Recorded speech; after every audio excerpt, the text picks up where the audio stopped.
네, 안녕하십니까. 신지식인 정인태입니다. 저는 국립한국복지대학교 특임교수를 역임했습니다. 윤석열 하야 국민투표에 붙인다면, 네, 이게 사실 이 대통령이 국민을 나락으로 몰고 가면은 국민들이 국민투표에 붙여서 탄핵을 할 수 있어야 됩니다.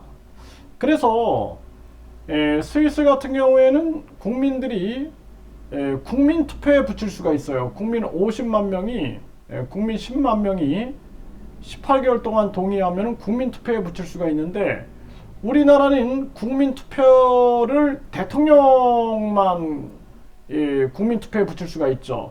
헌법을 개헌하는 것도 대통령하고 국회 원래는 국민에게 있었습니다. 원래는 그런데 그래서 이 원래는 국민에게 있었다라는 거죠. 네, 그래서 원래 헌법 개정을 요구할 수 있는 개헌 발의권은 국회와 국민이 갖고 있었는데 유신헌법 때 국회와 대통령에게로 넘어갔다라는 거예요. 네, 따라서 이번 헌법 개정을 통해 국민이 유신 때 빼앗긴 개헌 발의권을 다시 찾아와야 된다 이런 얘기를 하고 있는데.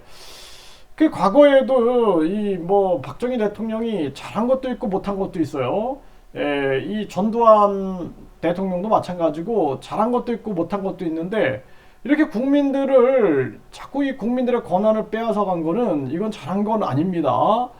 박정희 대통령이 경제는 잘했는데 이런 것들은 아주 참혹했어요. 참혹. 그래서 과거에는 국민에게 있었다라는 거예요. 국민에게 개헌 발의권이 국민에게 있었다라는 거죠. 국민하고 국회에 있었다라는 거예요. 이게 되찾아 와야 된다라는 거죠. 이게 굉장히 중요한 시점이고요. 그래서 지금 많은 사람들이 40만이 웅집을 해가지고 촛불 집회를 한다. 이 아우성 난리가 난 거죠. 네, 그리고 오늘도 또 40만이 모였다. 네, 이 촛불 집회가 또 일어나고 있는 이러한 상황입니다.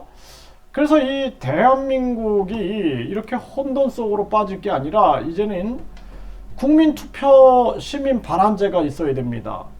그래서 대통령이 또는 국회의원들이 나라를 망치고 있다. 그럴 때는 국민이 주인이니까 국민투표에 붙여야 되는 거예요. 국민투표에 붙여가지고 그래서 하야를 결정할 수 있어야 돼요. 그래야지 국민들이 국민을 무서워합니다. 그래야 정치인들이 국민을 무서워해요.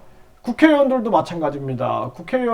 국회의원들도 국민투표 시민 발안제에 의해서 국회 해산 국민투표에 붙여가지고 이거 완전히 그냥 국민을 두려워하게 만들어야 돼요.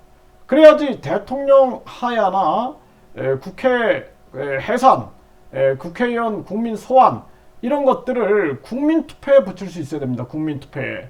이렇게 국민들이 매번 수십만씩 수백만씩 나와가지고 이게 고생하는 거예요. 국민들이 고생하는 겁니다.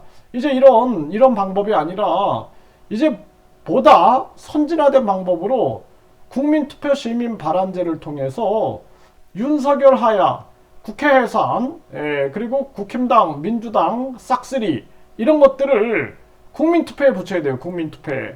국민들이 주인이라면은 국민들이 국민투표 시민 발안제가 있어야 된다는 겁니다.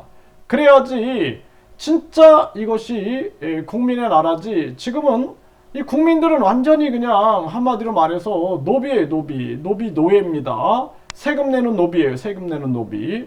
그래서 국민들이 빨리 깨우쳐서 우리가 국민투표 시민 발안제를 외쳐야 된다. 저는 그렇게 말씀을 드립니다.